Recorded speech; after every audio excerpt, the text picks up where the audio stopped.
Hi, it's Gary. Welcome to the shop. You don't have the wrong channel. This is Brent Ariel, by the way. I thought I would do a quick intro here and let you know what I'm up to when I'm down in the basement and not flying. I'm just going to pick up the Osmo and give you a quick tour of what's happening in here. This is the mess we call the workbench. It's you can see all the miscellaneous and sundry tools that are all disorganized, and we have saws and planes, and I keep a couple of drills handy over there, and a little pegboard. Over here we have a scroll saw. Whoops, let's get down there. We have a scroll saw and a drill press. On the other side of the shop, we have a bandsaw. Not a particularly good one. It's a 9-inch. Has a 4-inch capacity here in the throat, where we can actually get stuff cut. Let me turn on a little bit of light. I use LED lights to light the place up. Little bit of sawdust around. And here's a invention of mine. This is a belt sander. It's a handheld belt sander that I've made a mount for. In behind here you can see that there's a whole lot of extra belts, different grits, that we can use to switch out. This is the actually right here is the switch for the belt sander. You can see it says on and off on the stick, and you jab the stick up against the trigger, and that's what makes it go. So, and then we have go this way. We have a bench grinder. Variable speed, but it only works on one speed. I don't use it very often. I'm a little afraid to sharpen tools with a stone, especially grinding plane blades, because I'm afraid of losing their temper if they overheat. Up here you can see we also have another pegboard with some miscellaneous tools that go with the stuff that's on this side of the shop. Over here we have a jointer that was a gift from a friend, Rick, who couldn't seem to make it work. I made a jig for sharpening the blades, and it's good for some rough jointing, So that's what we do with that. The other thing you see here, this is an auxiliary fence that I attached to the table saw. Just to set everything off by an inch.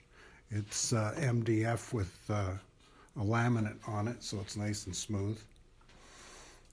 Over there in the corner you can see we have a bunch of miscellaneous lumber.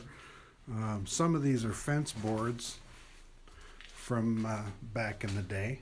When I was building fences, I had some of this 1x6 material.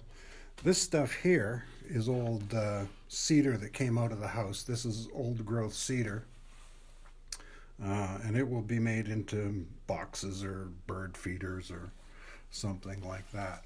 And this was all taken out and used. I used Rick's thickness planer actually to clean this material up, and used it upstairs in one of the bedrooms for paneling. So that worked out quite well. This entire wall over here is miscellaneous storage. That blue box on top is all electrical hardware. In behind the drywall here you can see there's some other boxes in there that hold lots of miscellaneous hardware and such, This is a current project that I'm working on right here. This will be some kind of a bandsaw box. I'm working out the details on exactly how to cut it, I put masking tape on it so I don't have to mark on the wood. This is a box I made from some old timber. I think I got a piece of that timber over here. Yeah, right there. This is the table saw, and this is 160-year-old cedar. You can see it's nice and dry. I take that, either put it through the jointer or hand plane it. There's nothing more soothing than hand planing. It takes some sharpening to get it to a place where we can use it. We'll just throw it over here in the vise. I'll show you what I mean. Now you see that's a fairly nasty piece of wood. It's got a couple of nails in here. I'll have to get some pliers and pull that out. This looks fairly clean on that side. Let me just gonna put this down here and show you what. Whoops, let's get this right. This is a little bit too close up, but this is a hand plane that I got probably less than a year ago. It was a cheapie. Let me get some light going here. And you see there's nothing coming off there, but I make a little adjustment with the wheel. Well, let's get some more going. And you can see, if you take your time, it doesn't take too much to get all those saw marks off and get down to some really nice wood grain. It just takes a couple of minutes, and pretty soon you're getting off some pretty clean shavings. I make quite a mess doing this, but it's quite rewarding. And you know, when you want to relieve some stress, there's nothing like getting down here in the shop and turning a piece of junk into something beautiful. And you can see right now that's perfectly smooth. That's ready for finish, actually. Glassy smooth. You can see light off of it. It's not mirror finish, but it's pretty good. The secret is keeping tools like this sharp. I don't have a sharpening station per se. What I do is I keep everything in a box, and when I have to sharpen it, I get it out and I use got me out of breath. Use diamond stones, diamond plates, and apologies to Rob Cosman, but I also use a guide,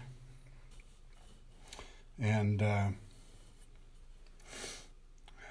use sandpaper on a glass plate, which you know, the glass plate is perfectly flat and gives me a good edge.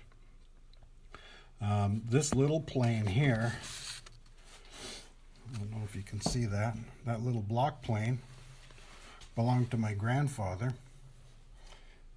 He died in 1965, so he was old when he had this. So this is probably 80 or 100 years old. I polished it up last week, and lo and behold, it still does what it's supposed to do.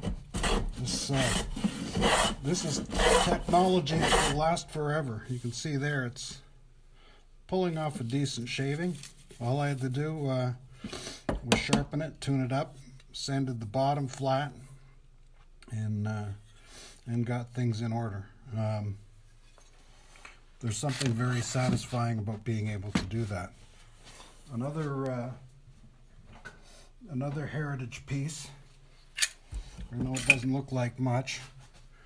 This is my grandfather's number 5 Stanley Bailey plane. It's missing a lot of parts. I don't even have the iron in it at the moment.